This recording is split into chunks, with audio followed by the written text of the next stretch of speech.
पुंडलीकवरदारी विठ्ठल श्री ज्ञानदेव तुकाराम सद्गुरु समर्थ त्र्यंबकानंद महाराज की जय। माऊली ज्ञानेश्वर महाराज की जय। जगद्गुरु तुकाराम महाराज की जय। श्री गुरुदेव दत्त। श्री तुकाराम महाराजांची गाथा पारायण प्रत अभंग क्रमांक 38 यातले 2 चरण पाहिलेले होते। चित्त समाधान तरी विष वाटे सोने, असा जो आहे की ज्याच्या ठिकाणी चित्ताचं पूर्ण समाधान झालं आहे, म्हणजे चित्त जोपर्यंत विषयाकार असतं तोपर्यंत समाधानी नसतं। चित्ताचं चित स्वरूप झालं की त्या ठिकाणी समाधान असतं। चित्त त मध्ये डबल त आला की ते विषयाकार असणारा तकार दाखवतात। आता चित स्वरूप असणारं हे चित्त समाधान पावल्यानंतर सगळ्यात जास्त किमतीचं काय असतं तर सोनं, ते सुद्धा त्यांना विष वाटतं। म्हणजे त्याच्याबद्दल सुद्धा आता तिरस्कार निर्माण झाला, इतकं त्या चित्ताच्या ठिकाणी समाधान आहे। बहु खोटा अतिशय जाणा भले सांगो काय। तर बहु खोटा अतिशय जाणा असा ह्याचा काय झाला, अन्वय झाला। अतिशय म्हणजे काय आहे की कोणती गोष्ट जी आहे ती आपल्या ठिकाणी दाखवून देणं किंवा त्याचा आपल्याजवळ असा दांभिकपणा करणं, हे त्यांच्या ठिकाणी काय आहे अजिबात नाही। पण इतर जे असतात ते याच गोष्टीला आपल्या ठिकाणी सगळं काही पूर्ण झालो असं दाखवत असतात। म्हणजे परमार्थातलं एकही अंग त्यांच्याकडं नाही, पण दांभिकपणानं आम्ही मात्र पूर्णत्वाला पोहोचलो आहोत असं ते दाखवत असतात। आणि त्याच्यामुळं काय होतं की असल्यांचं जे अतिशयता आहे, म्हणजे जे त्यांनी दाखवून दिलेलं आहे त्याच्याबद्दल आता काय सांगावं। म्हणजे प्रत्यक्ष संत महात्मे यांची भेट होणं हे दुर्लभ असतं, पण नकली संत असे किती पण भेटतील आणि त्यांच्या भेटीचं काय सांगावं। आपण त्याच्या पुढचं चरण पाहत होतो की मनाच्या तळमळे चंदनेही अंग पोळे। आता त्याच्या ठिकाणी काय आहे की इतकी तळमळे मनाचं, मन काय करत असतं की काही ना काहीतरी संकल्प करतं। सगळे संकल्प काय आहे पूर्णतेला जात नाहीत, पण मनानं जर परमात्म्याचा आणि परमार्थाचा संकल्प केला तर पूर्णत्वाला जातो। कारण संकल्पाचा दाता नारायण, हा संकल्प देणाराच तो आहे, मग पूर्णतेला तो जाऊ शकेल। पण जेव्हा ह्या स्थितीला सतत मन तळमळ करतं तेव्हा किती जरी शांत व्हावं, शीतलता मिळावी म्हणून चंदन जरी अंगाला लावलं, काल पाहिलं आपण की चैत्र महिन्यात उटी लावतात, किंवा असा एक तुकडा आहे की चंदनाची चोळी सर्वांग पोळी। विरहाच्या ह्याच्यामध्ये माऊलीच्या एक विरहणीमध्ये त्यांनी एक दाखवलं, इतकं त्या ठिकाणी विरह निर्माण होतो आणि त्या विरहात अशा तऱ्हेची अवस्था होते। आता हे जर परमार्थाचं दाखवलं तर परमार्थाचं मन असतं ते तळमळतं। कशासाठी तळमळतं तर भगवंताच्या भेटीसाठी। कै ऐशी दशा येईल माझे अंगा, चित्त पांडुरंगा झुरत असे, हे जे काय आहे हे तळमळणंच आहे। आणि इथं त्या तळमळण्याकरता वरून कोणते तरी लेप लावले तरी त्या मनाची शांती होत नाही, कारण हे मन परमात्मा भेटीसाठी आसुसलेलं आहे। पण ज्याचं मन विषयाकार झालं आहे त्या विषयाकार मनाला सुद्धा बाकीच्या गोष्टी काही केल्या, जो विषय मिळावा वाटतो तोच मिळाला तर बरा, तोपर्यंत काही असो, दुसरं काही दिलेलं त्याला जसं चालत नाही, मिळेल कधी मिळेल असंच त्याचं मन तळमळत राहतं। तोच एक भाग इथं दाखवला। शेवटच्या चरणामध्ये म्हणतात, तुका म्हणे दुजा उपचार पीडा पूजा। वास्तविकता समाधानी चित्त जिथं झालं तिथं आता काय आहे की दुसरं काही नको। दुजा याचा अर्थ इतर कोणी दुसरं काही ते नको, कुणाचे उपचार नको, कुणाकडून पूजा करून घ्यायला नको. हे त्यांच्या ठिकाणी काय होतं, तर हे नकोसं वाटतं. कारण काय, ज्ञानाच्या ज्या काही सांगितलेले गुण आहेत, 18 लक्षणं आहेत, त्यात अमानित्व हे सगळ्यात महत्त्वाचं आहे. अमानित्व प्राप्त झाल्यानंतर आपल्याला कोणी मान द्यावा, आपला काही आदर सत्कार करावा असं त्यांना वाटत नाही. मग ते जे सगळं आहे त्यांच्याकडं, तर त्याची पीडा वाटते, म्हणजे त्रास होतो. असं कोणी करू नका असा त्रास होतो. आता हे काय आहे, चित्त समाधान झालं त्यांच्या संबंधातून एवढ्या सगळ्या गोष्टी मांडत गेल्यावर आपल्याला असं दिसून येतं की चित्त समाधान कशाने झालं, तर परमात्म सुखाने झालं. मग बाकीच्या गोष्टी काय, ज्यांच्याकडं इतकं काही मुबलक आहे, जसं एक माणूस आहे आणि त्याच्या घरी काय आहे की खूप ऊस पिकतो आणि ते गुऱ्हाळ आहे, गुऱ्हाळाचे गूळ कितीतरी खोल्या त्याने गुळाने भरून ठेवल्यात. कधी जेव्हा त्याला वाटतं तेव्हा तो विक्रीला काढतो आणि कित्येक ट्रक विक्रीला जातात. मग कुठंतरी बाहेर रस्त्यावर एका देवाचं प्रसाद म्हणून गूळ वाटत होते. एक जण पुढं गेला त्यांच्या, घ्यावं किती, एक थोडासा मुठीच्या कमीच. आता त्याला त्याचं काय वाटणार आहे, इतक्या गुळाचा मालक तो, एवढंसं दिलेलं काय वाटतं. म्हणजे त्याला ते घ्यायचं देवाचं आहे म्हणून नको आहे म्हणता येत नाही, आणि घेतलं तर काय करावं, कशाला हे, असंही त्याला वाटतं. म्हणजे जसं पूर्ण सगळं असल्यावर कोणतंच काही वाटत नाही, तसं इथं काय आहे लक्षण दाखवलं. आता आपण 39वा अभंग पाहत आहोत. परिमळ म्हणून चोळू नये फूल, खाऊ नये मूल आवडते.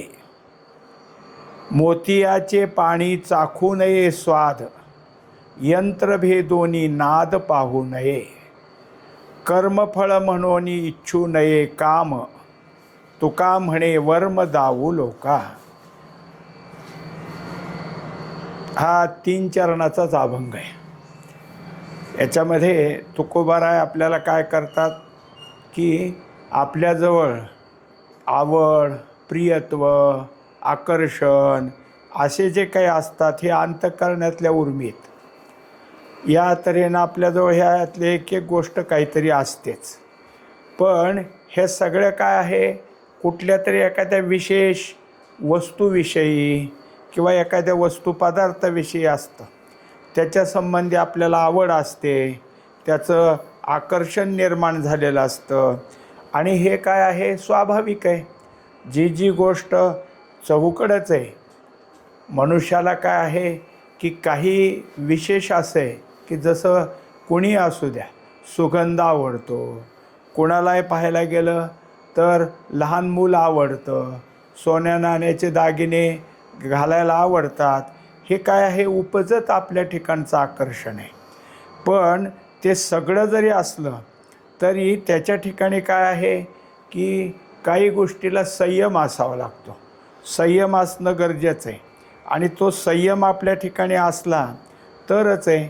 मग त्याच्यामुळं जेव्हा आपल्याजवळ जे काही दिसल त्या ठिकाणी संयम ठेवला तर बरं, नाहीतर काय होईल असं वाटतं. आणि त्याच्याकरता आपल्या पुढं काय केलेलं आहे, एक अभंगातून अशी काही शिकवण दिलेली. हा उपदेशात्मक अभंग आहे. ते सांगतात की कोणालाही सुगंधी असं फूल आवडतंच. मग प्रत्येक फुलाची काय आहे, विशिष्टता आहे. म्हणजे जर एखाद्याला सांगितलं तू डोळे झाक, आणि डोळे झाकले आणि मग त्याच्या ओंधळीत फुलं दिली आणि सांगितलं ह्याचा वास घे आणि मग ओळख, मग डोळे उघडायचे तू, मग ओळख हे फूल कशाचं आहे. तर जवळजवळ इतकी ओळख आपल्याला झालेली असते की कोणतंही फूल हातात ठेवलं, वास घेतला की आपण सांगतो हे गुलाबाचं आहे, हे शेवंतीचं आहे, हे मोगरा आहे, हा चाफा आहे. म्हणजे त्याची फुलं आणि त्याचा वास हे आपल्या ठिकाणी विशिष्टपणानं धारण झालेलं आहे. मग किती जरी यातलं एखाद दुसरं असलं तरी काही एक फुलाची आपल्याला आवड असते. काय करतो मनुष्य, कधी गुलाबाला महत्त्व देतो, कोणी शेवंतीला महत्त्व देतो, कोणी चाफ्यालाही महत्त्व देतो. ते फूल म्हणजे आता चाफ्यामध्ये अनेक प्रकार आहेत. त्याच्यामध्ये सोनचाफा अत्यंत सुगंधी, आणि सोनचाफा जर मिळाला तर त्याला असं वाटतं की खूप छान सुगंध मिळाला. हे ठीक आहे, हे तुमच्या ठिकाणी असलेलं आकर्षणच आहे आणि त्या आकर्षणाने तुम्हाला ते प्राप्त होतं. पण अतिशयोक्ती झाली. फूल चांगलं आहे, फार सुगंधित आहे म्हणून सगळ्या अंगाला चोळायला लागला. आता ते काय आहे, कशासाठी हे, तर मला त्याचा सुगंध माझ्या अंगाला लागावा म्हणून. वास्तविक पाहिला तर फुलाच्या बाकीच्या पाकळ्यामध्ये सुगंध नसतो, त्याच्यामध्ये जे आत असणारा भाग आहे त्याच्यातच सुगंध असतो. तेच सुगंधाने भरलेले. बाकीची पाकळी म्हणजे काय आहे, त्याचं आवरण आहे, त्याच्या ठिकाणी असलेली एक काय आहे की रचना आहे. आणि सुगंध कुठं असतो, तो फुलाच्या मधल्या असलेल्या त्यांची जी काही केसर आहेत त्याच्यामध्ये. आणि यानं काय केलं सगळं, तर तेव्हा ते सांगतात की इतकं सगळं चांगलं आहे, तुमच्या आवडीचं जरी असलं तरी परिमळ म्हणून चोळू नये फुलं. त्याला असं चोळू नये म्हणजे रगडू नये. घेतलं अंगाला लागला रगडायला, तर हे यानं काय होणार नाही, त्या फुलाचं मात्र सगळा चुरगळा होऊन जाईल. अंगाला वास येतो अशातला भाग नाही. पण हे करायला गेला, हे कसं झालं, संयम राहिला नाही. फार चांगलं म्हणून आपलं लागला चोळायला. आता काहीची अशी एक पद्धत असते की त्यांची आवडीची फुलं असतात, मग ते फुलं वास तर घ्यायचाच पण कानात अडकवायचं, इकडच्या कानात तिकडच्या कानात अडकवायचं. आता त्याचा काय थोडाफार वास येतो. मुळात असं आहे की अत्तराचा फाया जरी आपण कानात घातला तरी काही थोडा वेळ आपल्याला वास येत असतो, दुसऱ्याला येईल पण पुरा आपल्याला येत नाही. कारण काय होतं, ती एकदा संवेदना आपली झाली की ती बोचट होते. आपल्याजवळच आहे पण दुसऱ्याला येईल वास, आपल्याला येणार नाही. तसं ह्या फुलाचं होईल. आणि मग तुम्ही अंगाला चोळलं तर वास तर येणार नाही, पण त्याच्यामुळं काय झालं, त्या फुलाचं सगळं नुकसान झालं. दुसरा तुकडा सांगतात, खाऊ नये मूल आवडते. आता दुसरी गोष्ट अशी की लहान मूल असतं हे गोंडस असतं, हासरं असतं, शिवाय कसं आहे छान, आणि त्याच्या सगळं काय आहे चांगलं जावळ असेल, त्याचे नाके डोळे चांगले असतील तर आकर्षक असतं. मग कुणाचंही असो. अहो माणसाची मुलं तर माणसं घेतात, पण गाईचं वासरूसुद्धा जवळ घ्यायला बघतात. अजून काय असेल, शेळीचं पिल्लू ते सुद्धा उचलून घ्यावं वाटतं, लहान आहे तोपर्यंत. आता ते सांगतात माणसांच्या मुलाबद्दल, असं मूल आपण घेतलं तर एक तर काय आहे की त्याचे काय पापे घेतो. मनुष्य काय करतो, आवडतं, आणि मग म्हणता असतो खाऊ का तुला, म्हणजे त्या गालाला धरून खाऊ का तुला, कारण ते त्याला काय असं इतकं. आता एवढं का, तर त्याच्यात दोन गोष्टीत की जर त्या पुरुषाने उचलून घेतलं असेल तर पुरुष काय करतो, त्याला छातीशी धरतो, त्याच्या तोंडाला तोंड लावतो. आता मुळात त्याचे गाल मऊ लागतात, त्याचं अंग सगळं मऊ लागतं. पण ज्या पुरुषाने ह्याला उचलून घेतलं आहे त्याची दाढी त्याला टोचत असते. त्यामुळं ती बाळ काय जवळ राहायला तयार नसतं, खाली जाईल अगर कुठं आपली आई कोण असेल तिकडं ओढ घेतं आणि हा त्याला ओढून धरतो. आता हा झाला भाग, हे स्वाभाविक आहे. कोणालाही काय आहे की त्याला घ्यावं वाटतं, छातीशी धरावं वाटतं, त्याचा मऊपणा आवडत असतो. म्हणून त्याच्यापुढं जर त्याचा संयम सुटला तर तो खाऊ का म्हणेल, गालाला सुद्धा काय करेल, सतत त्याच्या इकडचा गाल त्याचे मुके घेत राहील. याचा अर्थ असा नाही की त्याला खावंसं वाटेल, असं जरी भावना झाली तर खाता येत नसतं. पण तुकोबाने सांगितलं, तुम्ही जर संयमाच्या पुढे गेला तर काय होईल, खाऊ नये मूल आवडते. आवडतं मूल म्हणून कोणी खाईल का, तर का आहे, आवड खूप चांगली, आवडीचंही आहे ते, पण तेवढंच आहे. त्याचा संयम ढळला म्हणजे त्याने आता तुमच्याजवळ बसायचा नकार दिला आणि रडायला सुरुवात केली तर बळच धरून सुद्धा चालत नसतं. एक तर ते आपल्याकडे यायचंच नाही, आलं कधी तर त्याच्या एक 3-4 महिन्याच्या ह्याच्यातच, कारण जोपर्यंत त्याला आई अजून वडील कळत नाहीत किंवा त्याचा समय, काही शांत मुलं असतात ते कोणाकडे येतात. म्हणून आपण त्याचं काय आहे, आपल्या ठिकाणी संयमानंच त्याला घेणं हे गरजेचं असतं. पुढच्या चरणामध्ये सांगतात, मोतियाचे पाणी चाखू नये स्वाद. आता त्याच्यानंतर दाखवलं की मोती जो असतो तो मोती खरा कसा आहे, ओळखायचं कसं असतं, तर पाणीदारपणानंच. मोत्याच्या ठिकाणी अशा तऱ्हेचे आपल्याला दिसून येते की पाणीदारपणा, त्याच्यावर पाण्याची सगळी चकाकी, आणि हेच खरं मोत्याचं काय आहे असं नाही. आता त्याच्याकरता हा मोती कसा आहे, तर वरून पाणीदार दिसतो म्हणून कसा लागतो चवीला, याच्यासाठी त्याला काय लागला, चाटू लागला. आणि मग काय करतो आहे, तर त्याचा स्वाद कसा हे पाहतो. वास्तविक पाहता काय होईल त्याच्यामुळं, त्याचं जे पाणीदारपणा आहे त्याला फिक्कटपणा येईल. म्हणजे त्याच्यावरच्या आपल्या जिभेची अजून बाकीच्या सगळ्याची त्याच्यावर काय आहे, एक प्रकारे ओरखडा बसला की पाणी कमी होईल. म्हणजे आहे तो मोती चांगला. माऊलीनी एका ह्याच्यामध्ये दिलं आहे की झालेली जगे मी झाके, मग जगत्व कोण फाके. त्याच्या पुढच्या टोकऱ्यात दिलं आहे की किळेवरी माणिके लोपिजे काही. हे जे पाणीदारपणा आहे त्याला कीड म्हणायचं. कीड म्हणजे त्याच्यावरचं पाणी. ह्या पाण्यानं मोती नाही झाकला, मोत्याचं आकर्षण वाढलं. हेच मोती ज्यांच्या गळ्यामध्ये हार म्हणून असेल ते अतिशय सुबक दिसतील. मग पुरुष असो स्त्री असो, जे जे असतील, पूर्वीचे राजे जे होते त्यात मोत्याच्या माळा घालायचे आणि ते मोती खऱ्या अर्थानं कसे पाणीदार असायचे. मग दुपदरी माळ, तीन पदरी माळ त्या काय आहे राजाच्या गळ्यात असायची. आणि कुठला एखादा श्रीमंत असेल तर त्याच्याही गळ्यात. आणि तो घालताना कपड्याच्या वरून घालायचा, म्हणजे त्या आत कपड्याच्या आत झाकली नाही, वरून दिसली पाहिजे. हे सगळं काय झालं, अत्यंत उत्कृष्ट मोत्याबद्दल बोलले. आणि तरी त्यात सांगितलं की पाणीदारपणा दिसतो म्हणून त्याला ती खाण्याची वस्तू नाही किंवा चाटण्याची वस्तू नाही, तसं करू नये. पुढच्या तुकड्यात सांगतात, यंत्रभेदोनी नाद पाहू नये. आता काय आहे, काही ज्या काही आहेत वाद्याच्या वस्तू त्या सगळ्या यंत्रासारख्या, अर्थात हार्मोनियम हे काय आहे, तर त्याच्या खालच्या बाजूला स्वरमंडल बसवलेलं असतं. भात्यातून हवा आत येते आणि त्या स्वराला कंपन होतात. जी पट्टी आपण दाबू ते कंपन झाल्यामुळं आवाज बाहेर येतो.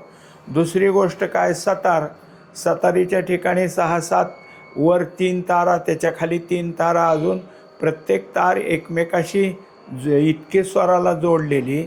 एका तारेला झणकार केला तर त्याच्या खालची तारा आपोआप वाजत असते. म्हणजे वरच्याच तारेला छेडायला तर बोटाने नाहीच, ते त्याच्यासाठी असणारे घर्षण करायचं आणि वर बोटाने त्याला काय आहे की अलगद सोडायचं, दाबून धरायचं, त्याने त्याच्यावर पद तयार होतं.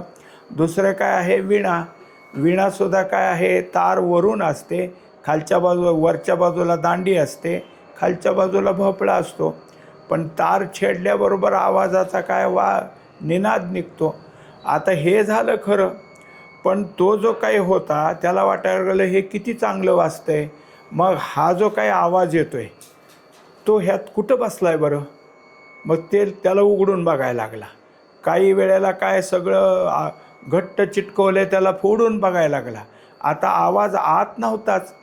पूर्वीच्या काळी जेव्हा पहिल्यांदा रेडिओ आले किंवा नंतर पहिल्यांदा टी व्ही आले तेव्हा सगळ्याला काही कळत नव्हतं.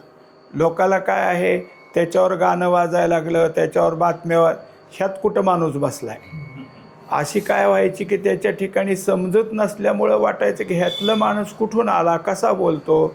झालं टी व्हीवर दिसणारी सगळी चित्र ही कुठून आली, ह्यात कुठनं दिसतात, याच्याप्रमाणे. शिवाय काय झालं, नंतरसुद्धा हे सगळं सुरू झालं. आता इथून आजच्या भागातसुद्धा सगळं कळतं.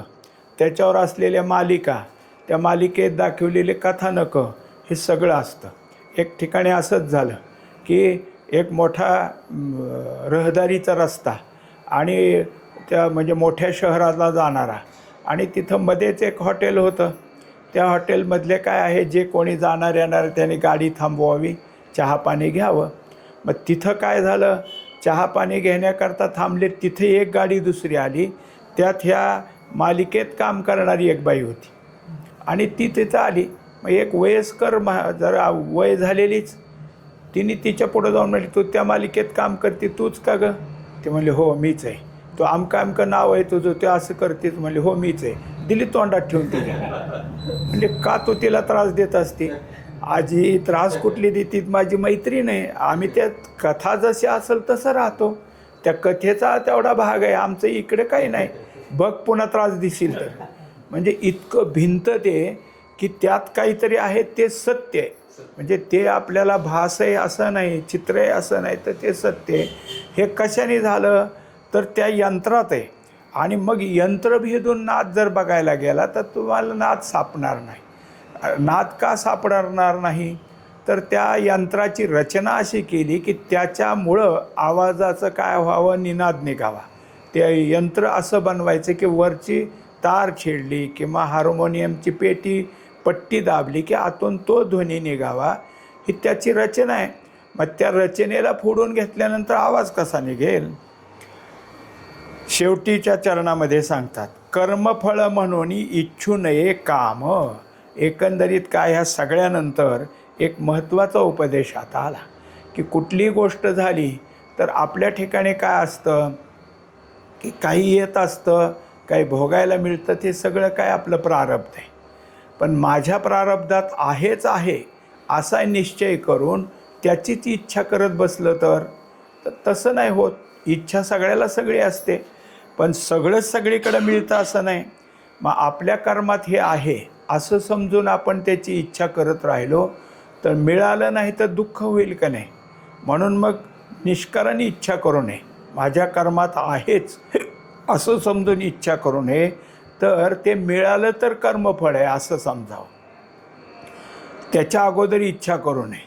म्हणून कधीही झालं तरी जे कर्मात असेल ते मिळेल, त्याची अगोदर त्याची इच्छा करू नये. तुका म्हणे वर्म दावू लोका. तेव्हा हे वर्म लक्षात ठेवावं. कामनेनं आपण इतके भरलेलो आहोत की त्या कामनेनं सगळ्याच प्रारब्धातल्या गोष्टी मिळतात असं होत नाही. प्रारब्धात जे असेल तेच मिळेल. मग त्याच्या अगोदर इच्छा का करा. त्याच्यापेक्षा जे प्रारब्धात असेल ते असेल असं जर ठरवलं तर त्याला म्हणायचं वर्म. वर्म काय शिकवलं, जे मिळेल ते मिळेल. मग ते मिळो अथवा न मिळो, असेल ते असेल असं जर ठेवलं तर ठीक आहे. पण अगोदर मला हे मिळेलच अशी जर कामना केली तर दुःख होण्याची शक्यता असते. म्हणून वरच्या सगळ्या गोष्टी ज्या सांगितल्या की जे कसं असावं आणि काय करू नये, त्याप्रमाणेच खालचा उपदेश आला की कर्म तुम्हाला प्राप्त होईल, हे तुमच्या कर्माप्रमाणेच फळ मिळेल, पण अगोदर त्याची कामना करू नये. आता आपल्या त्यानंतर एक अभंग आहे, तो 40वा अभंग आहे. माया तेची ब्रह्म, ब्रह्म तेची माया, अंग आणि छाया जया परी. तोडिता न तुटे सारिता निराळी, लोटांगण तळी हारपती. दुजे नाही तेथे बळ कोणासाठी, आणिक ते आटी विचाराची. तुका म्हणे उंच वाढे उंचपणे, ठेंगणी लवणे जैसी तैसी. 4 चरणाचा अभंग आहे आणि वेदांताचं महत्त्वाचा भाग समजून देण्याचा प्रयत्न इथं केलेला आहे. आपण सगळेच ज्या वेळेस वेदांतिक ग्रंथ श्रवण करत असतो किंवा वाचत असतो तेव्हा आपल्यासाठी अनेक गोष्टी काय आहे, गूढ आहेत. ही जगत उत्पत्ती कशी झाली याचं ते आपल्या ठिकाणी प्रश्न असतात. आणि कितीही ग्रंथ वाचत राहिलं तरी जगताची उत्पत्ती नेमकी कशी झाली हे कळत नाही. म्हणून वेदांतशास्त्रानं जगत उत्पत्ती कशी झाली हे सांगण्याकरता ब्रह्म आणि माया अशा 2 योजना केल्या. कारण कोणतंही उत्पन्न करत असताना एकट्याकडून होत नाही. एकट्या ब्रह्माकडून जग होत नाही आणि एकट्या मायेकडून जग होत नाही. तिथं दोन्ही असावं लागतं. म्हणजे जसं आपलं अपत्य होण्याकरता पुरुष आणि स्त्री हे दोन्ही लागतात, तसं जगत निर्माण करण्याकरता उपादान कारण लागतं, निमित्त कारण लागतं. याच्याकरता हे तर आपल्याला दाखवून दिलं. तेव्हा एक विचार येतो की ब्रह्मा आणि माया यांच्या जोडीनं जगत निर्माण झालं. मी माया कुठून आली, कुठून येते माया. एक तर ब्रह्म सर्व जगतभर भरलं आहे किंवा सगळीकडं जेवढं जग दिसतंय ते ब्रह्मच आहे. मग माया कुठून आली. तेव्हा सांगितलं माया दुसरीकडून कुठून आली नाही. माया म्हणजे ब्रह्माची सावली. त्याच्याकरता काय आहे, माया तेची ब्रह्म, ब्रह्म तेची माया. माया आणि ब्रह्म 2 वेगवेगळे नाहीत. माया आणि ब्रह्म एकच आहे. मग कसं आहे ते, त्याच्या पुढच्या चरणात सांगितलं, अंग आणि छाया जया परी. तेव्हा आपण कोणी असो अथवा कोणताही आकार असो, आकाराच्या बाजूला जर प्रकाश असेल तर त्या आकाराची सावली पडतेच. मग मनुष्य उभा असेल तर मनुष्याची सावली पडते, झाड असेल तर झाडाची सावली पडते, पण प्रकाश असावा लागतो. प्रकाशाच्या विरुद्ध दिशेला सावली असते. मग सावली म्हणजे काय? सावली उचलून घेता येईल. उचलून घ्यायची म्हणलं तर तुमच्या हातावरच दिसल, किंवा सावलीला पुसून टाकायचं म्हणलं तर पुसून टाकता येईल. कारण जो आकार उभा आहे त्या आकाराच्या पुढं ती सावली असणारच आहे. त्या सावलीला आपण काही करू शकत नाही.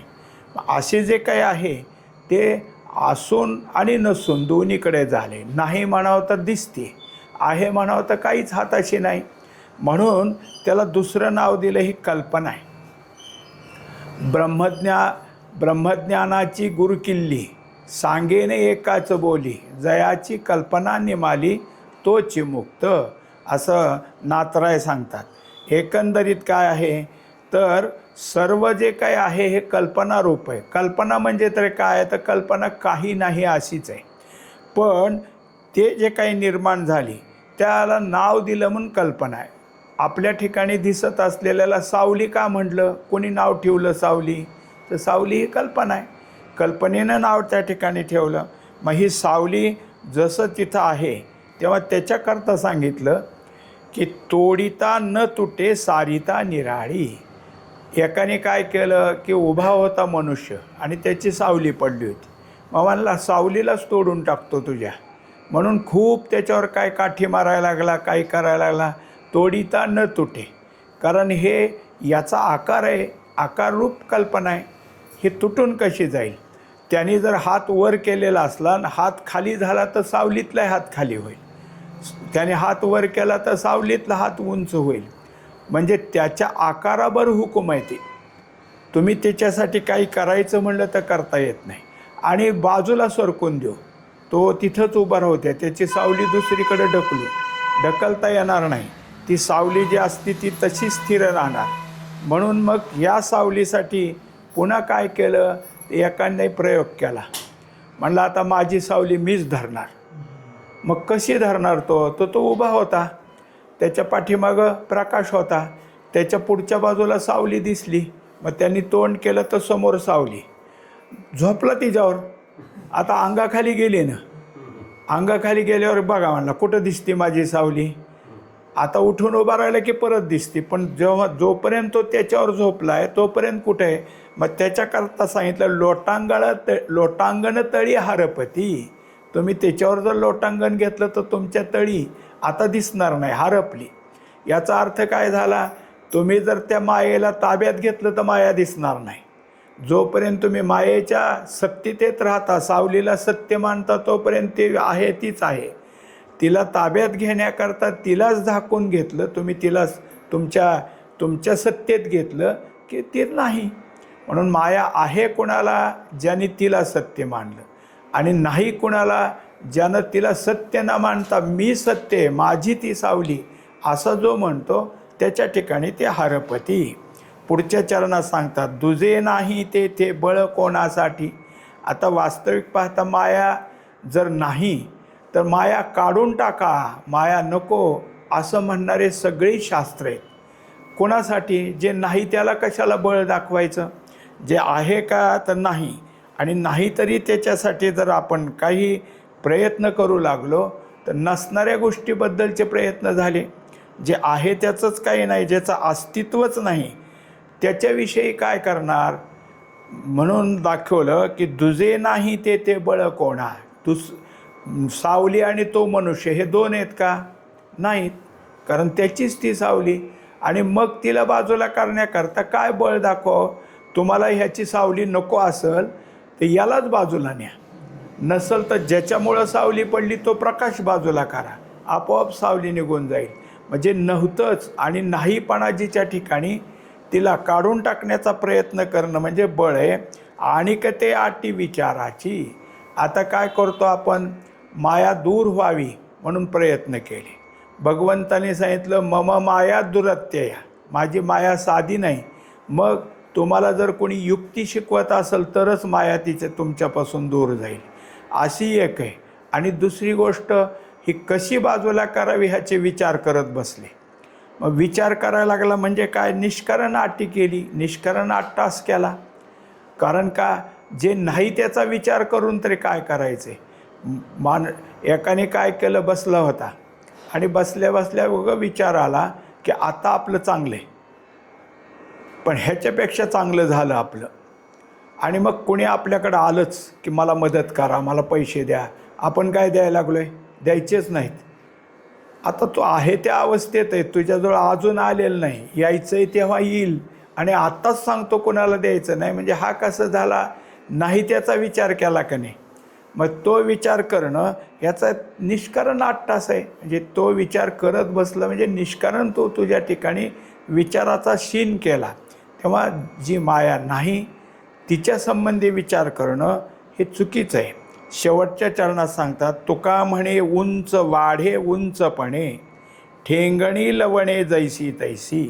आता मायेविषयी सांगितलं, पण मायेविषयी सांगत असताना सावलीच प्रमुख धरली. सावली दाखवत असताना दोन प्रकार त्यात दाखवले, की तुम्ही जे उभा आहात तर तुमच्या पूर्वेला सूर्य आहे आणि तो सूर्य अजून क्षितिजापासून जर असा वर आला आहे, थोडा वर आला आहे, तेव्हा तुमची सावली पश्चिमेकडे लांबच्या लांब पडलेली दिसेल. म्हणजे काय झालं, तुमच्या शरीराच्या उंचीपेक्षा कितीतरी उंच दिसेल. त्याच्याकरता सांगतात उंच वाढे उंचपणे. आता मनुष्य उंच झाला आहे का सावली उंच झाली, तर सावली उंच झाली. कशामुळं झाली, तर प्रकाश तिच्या शरीराच्या खालच्या दिशेला आहे. आता जसा जसा सूर्य वर वर वर येईल, अजून माथ्यावर नाही पण जरासा खाली, तेव्हा सावली कशी येईल, मागं मागं सरकत येईल. आता हा जर 5 फुटाचा असेल तर सावली 3 फुटाची दिसायला लागली, कारण ज्या प्रकाशानं सावली दाखवली होती तो प्रकाश कसा आला, वर आला आणि पूर्ण मस्तकावर आल्यावर तर सावलीच दिसेनासे झाली. मग हे सावलीचा उंचपणा आणि सावलीचा ठेंगणेपणा कोणावर आधारित आहे, तर प्रकाशावर आधारित आहे. ठेंगणी लवणे जैसी तैसी. तेव्हा तुमच्याजवळ जर प्रकाश तत्वाचं ज्ञान असेल तर ते प्रकाश तत्वाचं ज्ञान तुम्हाला ह्या मायेचा कोणता स्वरूपाचा भाग आहे ते दाखवत जाईल. म्हणजे सावली जशी प्रकाशानं उंच आणि खुजी होते, ठेंगणी होते तसं. तेव्हा आत्मज्ञान जर असेल तर आत्मज्ञानाची उंची जितकी तितकं तुमच्या ठिकाणी मायेचं कमीपणा दिसेल. आणि आत्मज्ञानाची उंची कमी असेल म्हणजे अज्ञानाचा भर जास्त असेल तर माया फार उंच आहे असं वाटायला लागेल. हेच खरं मायेचं तत्व आहे. माया ज्याला समजून घेता आली त्याला ती ठेंगणी झाली. माया ज्याला अजून समजून घेता येत नाही त्याला ती उंच झालेली आहे. एकंदरीत या अभंगात महत्त्वाचं तत्व असं समजून दिलं. पुंडलिक वरदा हरी विठ्ठल, श्री ज्ञानदेव तुकाराम, सद्गुरु समर्थ त्र्यंबकानंद महाराज की जय. माऊली ज्ञानेश्वर महाराज की जय. जगद्गुरु तुकाराम महाराज की जय. श्री गुरुदेव दत्त.